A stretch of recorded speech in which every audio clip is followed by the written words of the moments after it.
Chainmail is a medieval miniature wargame created by Perren.Gygax and Perren.Gygax developed the core medieval system of the game by expanding on rules authored by his fellow Lake Geneva Tactical Studies Association member, Perren, a hobby shop owner with whom he had become friendly. Guidon Games released the first edition of Chainmail in 1971 as its first miniature wargame and one of its 3 debut products. Chainmail was the first game designed by Gygax that was available for sale as a professional product. It included a heavily Tolkien-influenced fantasy supplement, which made Chainmail the first commercially available set of rules for fantasy wargaming, though it follows many hobbyist efforts from the previous decade. Dungeons and Amp Dragons began as a Chainmail variant, and Chainmail pioneered many concepts later used in Dungeons and Amp Dragons, including armor class and levels, as well as various spells, monsters and magical powers. Early history. Perren.Gygax's personal interest in medieval wargaming rules was sparked after witnessing a game of the Siege of Bodenberg at the first Lake Geneva Wargames convention in 1968. Bodenberg was serialized in the wargaming magazine Strategy and Amp Tactics the previous year, and required various 40mm elastolon miniatures, including a large castle set-piece. Gygax first inquired publicly about purchasing these figures early in 1969. Gygax furthermore began work on a medieval board war game called Arsaf, based on the Battle of Arsaf, which he serialized in Panzerfaust between April and July 1969. Moreover, Gygax wrote a series of articles about ancient and medieval wargaming in the International Wargamer starting in October 1969, in which he repeatedly acknowledged his appreciation for Tony Bath's medieval wargaming rules. Eventually, his interest drove Gygax to form the Castle and Amp Crusade Society of the International Federation of Wargaming as a society dedicated particularly to the exploration of the medieval wargames setting. Early in 1970, the LGTSA purchased a considerable number of elastolon figures, which motivated Jeff Perren to develop 4 pages of his own rules for these miniatures which focused on mass combat. He introduced the rules to Perren.Gygax and the LGTSA. Gygax initially adapted the rules with slight modifications for publication in Panzerfaust as the Geneva Medieval Rules. Just 3 months later, Gygax had expanded them further still, and published them in the 5th issue of the Doomsday Book, the newsletter of the Castle and Amp Crusade Society. Nearly simultaneously, Gygax republished these extended rules in the August 1970 issue of the Spartan International Monthly. Relatively few medieval miniature wargame systems were in circulation at the time, and these rules attracted much interest to the Castle and Amp Crusade Society. In subsequent issues of the Doomsday Book, further rules for medieval wargames appeared, covering jousting and individual combat.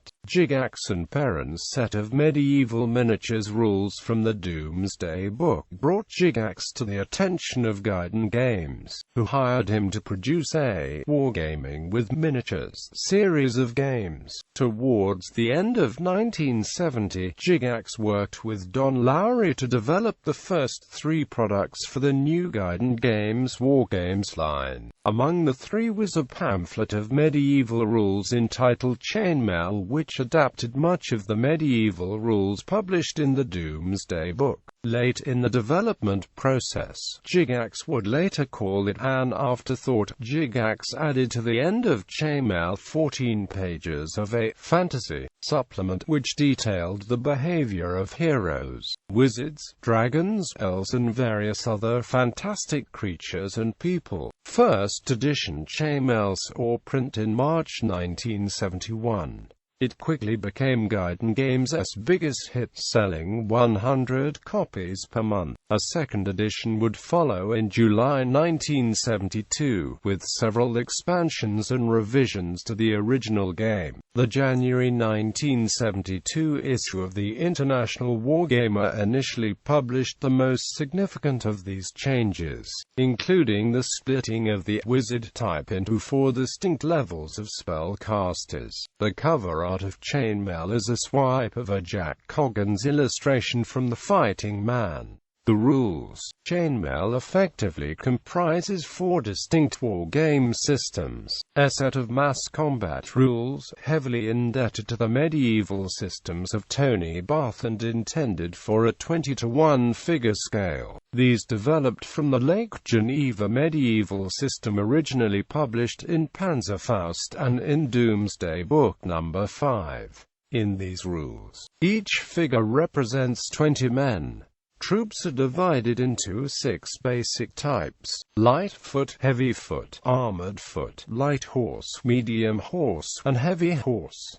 Melee is resolved by rolling 6-sided dice. For example, when heavy horse is attacking light foot, the attacker is allowed to roll 4 dice per figure, with each 5 or 6 denoting a kill. On the other hand, when light foot is attacking heavy horse, the attacker is allowed only 1 die per 4 figures, with a 6 denoting a kill. Additional rules govern missile and artillery fire, movement and terrain, charging, fatigue, morale, and the taking of prisoners. A set of man-to-man combat rules, ultimately deriving from a contribution to Doomsday Book No. 7. Gygax unfortunately lost the name of the contributor, and thus the rules were published anonymously. The core of these rules became the Appendix B chart mapping various weapon types to armor levels, and providing the needed to hit rolls for a melee round.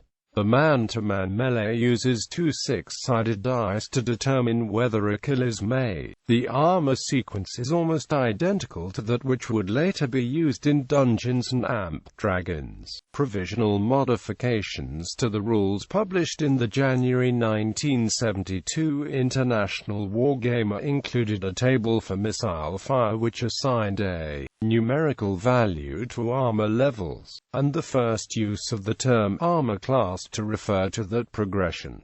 This table would be added to Appendix B in 2nd edition Chainmail. Ultimately, these charts inspired the attack matrix charts of Dungeons & Dragons, a set of jousting rules which derived from the Castle and Crusade Society jousting rules published in Doomsday Book No. 6, and reprinted in Doomsday Book No. 13.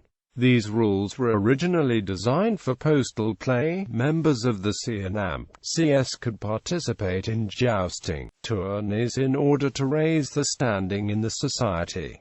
Dungeons & Dragons refers to jousting matches utilizing the Chainmail rules, a set of fantasy combat rules. The core of these rules is the Appendix E chart showing the die rolls needed for various fantastic types to defeat one another in battle.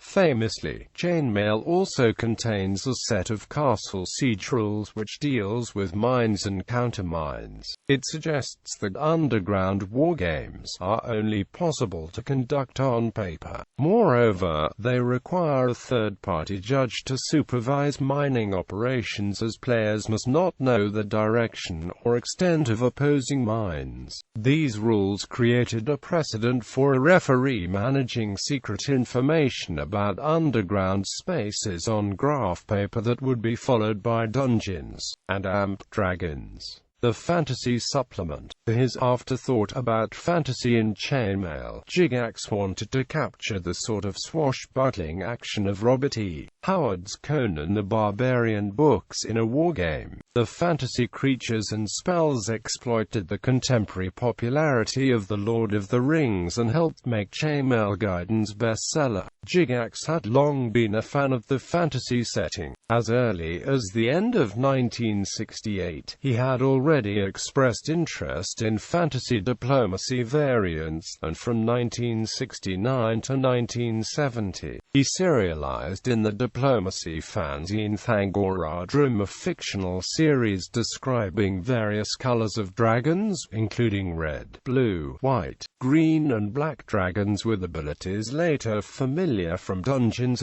& Dragons. Shortly before the publication of Chainmail, Gygax wrote a Wargamers newsletter describing his intention to add rules for Tolkien fantasy games to his medieval miniatures rules, including rules for Balrogs, hobbits, trolls, giants and the aforementioned dragons.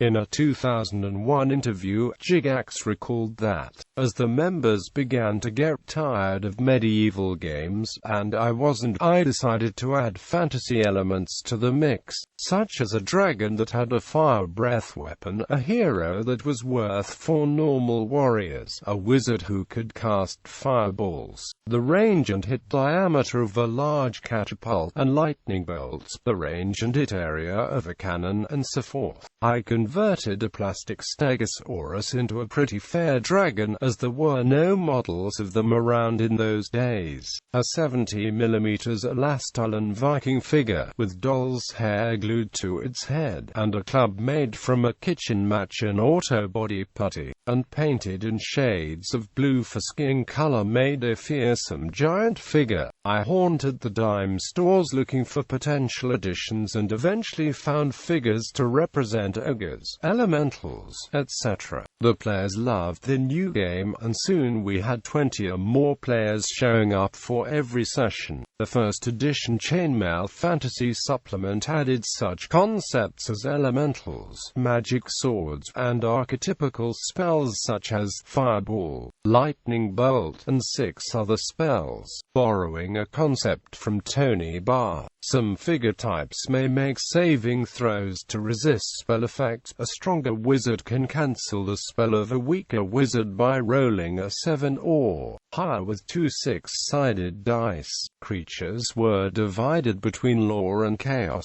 drawing on the alignment philosophies of Pearl Anderson, as popularized by Michael Moorcock's Elric series. When fighting mundane units, each of the fantasy creatures is treated as one of the 6 basic troop types. For example, hobbits are treated as lightfoot and elves are treated as heavyfoot. Heroes are treated as 4 heavyfootmen, and require 4 simultaneous hits to kill. Superheroes are twice as powerful. As of its second edition, Chainmail added 2 wizard spells, new magic items including the first magic armor and several new monsters. Giants, which were accidentally omitted from the first edition of the rules, are treated as 12 heavyfootmen, and require 12 cumulative hits to kill. Used with Dungeons & Dragons. Dave Arnson used Chainmail in his Blackmoor campaign, and many elements of Chainmail were carried over wholesale into Dungeons & Dragons in 1974. In fact, the original edition of D&D required that the reader own a copy of Chainmail. The first edition of Dungeons & Dragons frequently defers to Chainmail, for example in the rules for elves and hobbits, in the invisibility and conjure elemental spells, for the special abilities of monsters, specifically for the text of many monsters including goblins and ghouls, in the magic items descriptions and in the naval combat rules. Despite these references, it is unclear how commonly players incorporated Chainmail into first edition D&D games. However, the authors intended the Chainmail combat rules to be used in D&D, but they provided an alternative D20 attack option which eventually became standard. Early D&D players could fall back to the Chainmail rules when conducting battles between armies, a situation where the D&D rules would be cumbersome. But early campaigns more frequently focused on smaller groups of characters and dungeon exploration than non-mass combat. Advanced Dungeons & Dragons eliminated dependencies on Chainmail entirely. Later products. In 1975, TSR Inc. acquired the rights to several Guidon games titles including Chainmail. TSR published the third edition of the game, which remained in print as late as 1979. The third edition of Chainmail doubled the list of wizard spells and added an explicit spell complexity factor to the game. Following intellectual property complaints about the use of Tolkien's concepts in TSR games, Chainmail swapped out hobbits for halflings, ents for trents, and removed the Balrog from the game. In 1976, Gygax released a successor fantasy miniature war game rule set called Swords and Amp Spells, ostensibly to render the aging Chainmail obsolete, which copied many system elements from D&. Amp D&. introduced a dice-free approach for large battles, averaging each monster's D and Amp D statistics. TSR then concentrated on role-playing games, leaving space for competition such as Warhammer by Games Workshop. In 1985, TSR released another successor to Chainmail called Battle System. It went through 2 editions. A game based on the D20 system was available under the Chainmail name in 2002. It was replaced the following year by the Dungeons & Dragons miniatures game, which made the switch from metal figures to pre-painted plastics, following the trend of competitors such as Mage Knight.